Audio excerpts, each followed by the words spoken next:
Olá, querido aluno, seja bem-vindo aqui a mais uma aula e hoje a gente vai falar sobre pronomes. E aí você diz, nossa, prof, eu não sei o que é um pronome. Fique tranquilo, você não precisa saber de fato o que é um pronome. Se você entender o conceito dele rapidamente, você vai ver que é muito fácil, tá? E é importante também ressaltar que no inglês a gente tem uma estrutura um pouquinho diferente do que do português. Eu considero essa parte no português mais fácil do que no inglês, mas você vai entender durante o processo por que ele é mais simples no português. Então, lembrando, seguindo essa aula aqui, eu vou te guiar em mais uma aula, em mais um processo para você aprender e eu espero que você fique aqui comigo e goste bastante. Lembrando que essa aula também vai ser dividida em partes, então a gente vai fazer conteúdos curtos para que você possa administrar aí da melhor forma, como ficar melhor para você no seu dia a dia. Então, basicamente, o que são pronomes? Pronomes são pessoas que às vezes fazem ação, às vezes não. Às vezes elas estão como um agente passivo ali dentro da frase. Ou como a gente também gosta de chamar, eles estão como objeto. Então, se a gente for parar para pensar, lembrando lá da gramática da escola, tente lembrar na sua cabeça, se você lembra do conceito de sujeito, né? Sujeito é aquele que faz a ação. É aquele que está em ação com o verbo, né? Então, quando você constrói uma frase, eu estudo, eu estou fazendo a ação, eu sou o sujeito da frase, né?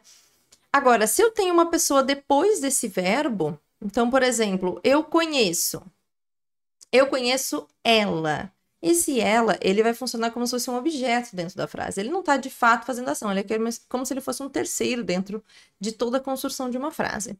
No inglês, a gente também tem conceitos, então, de pronomes que são sujeitos, aqueles que vêm antes do verbo, e objeto, aqueles que vêm depois do verbo.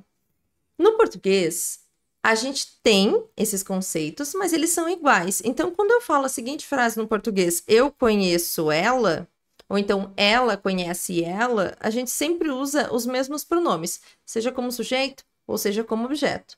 No inglês, nós vamos ter um conceito um pouquinho diferente. A gente vai ter um cara que vai sempre ser utilizado antes do verbo e um cara que vai ser sempre utilizado depois do verbo. E você vai entender melhor quando a gente aplicar aqui em exemplos. Mas eu quero que você entenda o seguinte. Para que você não se confunda mais, existem duas formas de falar eu em inglês. Existem duas formas de falar nós, duas formas de falar ele, duas formas de falar ela e duas formas de falar eles ou elas. E quais são essas duas formas? Eu quero que você acompanhe aqui comigo no slide. No inglês, existem duas formas de falar eu. Eu posso utilizar o I e eu também posso utilizar o me. O I, ele é o sujeito, ou seja, ele sempre vai estar colocado antes do verbo. E o me, ele é um objeto, então ele vai vir depois do verbo. Existem duas formas de falar nós em inglês. Eu posso falar we, que você já conhece, e também posso falar us. Existem duas formas de falar você, só que no inglês, coincidentemente, é a mesma palavra. You, antes de verbo, you, depois de verbo. Eu tenho também duas formas de falar ele. Eu posso usar he, antes do verbo, ou him, depois do verbo. Perceba que o M no final é muito importante para que você pronuncie a palavra. Eu não posso fazer só o som do him, como no português. O M, ele vem para fechar a boca mesmo. Him. Eu quero que você preste atenção. Him. Olha como eu fecho a boca. Isso é essencial, tá? Palavras que terminam no inglês com M são necessárias que a pronúncia do M seja feita. Eles não está ali à toa. Depois eu tenho também o ela, que eu também posso falar de duas formas no inglês. Eu posso usar o she, mas eu também posso usar her. São duas formas de acrescentar o ela dentro de uma frase. E tem o they. O they, você já sabe, pode ser eles ou pode ser elas, certo? Mas se tiver depois de verbo, eu não vou usar o they. Eu vou usar them, com M no final, então lembrando sempre da pronúncia them. Them. Muito bem. Então, são duas formas de falar a mesma palavra no inglês. A gente vai aplicar isso em algumas frases para você entender na prática como funciona. Vamos pegar o verbo conhecer, né? Verbo to know, aplicado dentro de frases, né? Então, para falar a seguinte frase, eu conheço Tom, eu uso o meu sujeito, ó. I know Tom. Se for nós conhecemos Tom. We know Tom. Vamos comparar aqui com os objetos. Se eu for falar Tom conhece eu. No português existem várias formas, né? Tom me conhece, Tom conhece-me, Tom conhece eu. Existem várias formas de falar no português. No inglês, a única forma é Tom knows me. Olha como ele vem depois do verbo. Então, eu não posso falar Tom knows I. Isso é um equívoco gramatical no inglês. Eu não posso falar assim. Eu falo Tom knows me. Olha como ele está posicionado depois do verbo e não antes. O Tom continua aqui sendo o quê? O sujeito da frase. Se eu fosse substituí-lo por um pronome, seria he. Tom, que a gente considera Tom um nome masculino, ok? Comparando nós, né, que eu já li para você aqui, e se fosse Tom nos conhece? Ou Tom conhece-nos? Ou Tom conhece nós? Existem várias formas de falar no português. No inglês só tem uma forma. Tom knows us. Eu não posso usar esse we aqui no final, porque o we sempre vem antes do verbo. O que vem depois do verbo é o us. O you, como eu falei, é o mesmo, né? Então, para dizer você conhece o Tom, you know Tom. Mas se for dizer Tom conhece você, ou Tom conhece... O Tom ou conhece você, existem várias formas de falar no português, mas no inglês continua sendo Tom knows you, tá? Então, o you se repete, é um pouquinho mais fácil. Se eu tenho ele conhece o Tom. He knows Tom.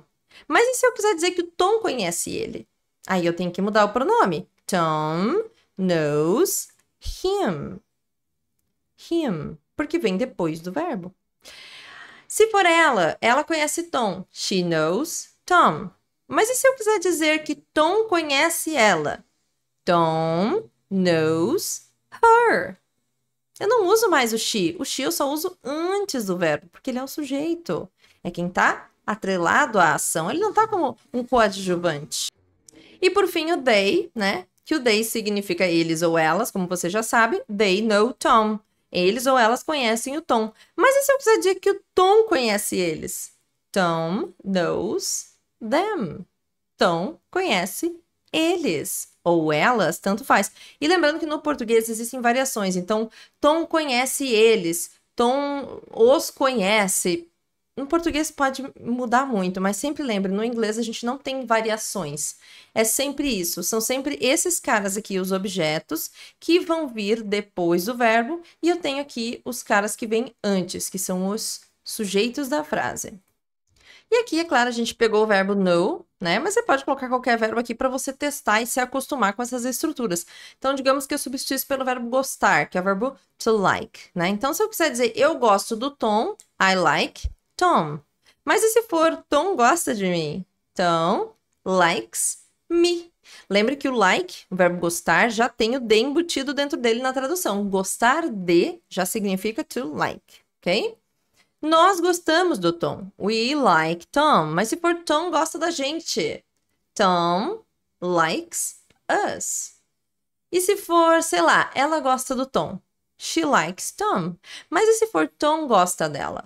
Tom likes her. Então, em alguns casos, você vai perceber que, por exemplo, por causa do verbo gostar, no português, o verbo gostar, quem gosta, gosta de algo ou de alguém. No inglês, eu não preciso disso, eu não preciso colocar a preposição depois do verbo. É to like, simplesmente isso. Já tá ali na tradução o gostar de. Então, vai sair na frase Tom gosta dela. Mas esse dela continua sendo ela, porque ele gosta de ela. Eu faço a união no português. Então, essas coisinhas, esses detalhes de gramática, eles são chatinhos, mas quando você entende assim, profundamente eles, você não erra mais. Você tem a confiança de falar, você sabe que você está falando certo, tá? E por que eu tô falando isso? Porque na sua próxima aula de pronomes, que serão os pronomes possessivos, a gente vai ver o pronome dela, mas no sentido de posse. Então, tente sempre tomar cuidado, porque o verbo gostar não é o único. Que quem gosta, gosta de... É a mesma coisa o verbo remember, né? Remember também, ele é um verbo que no português quem lembra, lembra de alguma coisa. Mas no inglês, remember, eu não preciso usar a preposição depois. Eu não preciso falar remember of me. Eu falo simplesmente remember me. Lembre-se de mim. Então, tem que tomar cuidado com essa tradução ao pé da letra, porque pode te confundir. Mas quando você tem essa intenção de usar o verbo da forma correta, sabendo que ele tem algumas particularidades, como o verbo gostar de, que é simplesmente o verbo to like, né? Você entende um pouquinho melhor de como funcionam as estruturas e você tem a liberdade de construir frases de forma correta, tá? Na segunda parte, a gente vai falar um pouquinho sobre pronomes, tá? Que é muito importante a gente falar, sobre pronomes não, perdão, sobre preposições, tá? Então é importante também a gente falar um pouquinho sobre preposições nessa aula, que vai ser muito importante.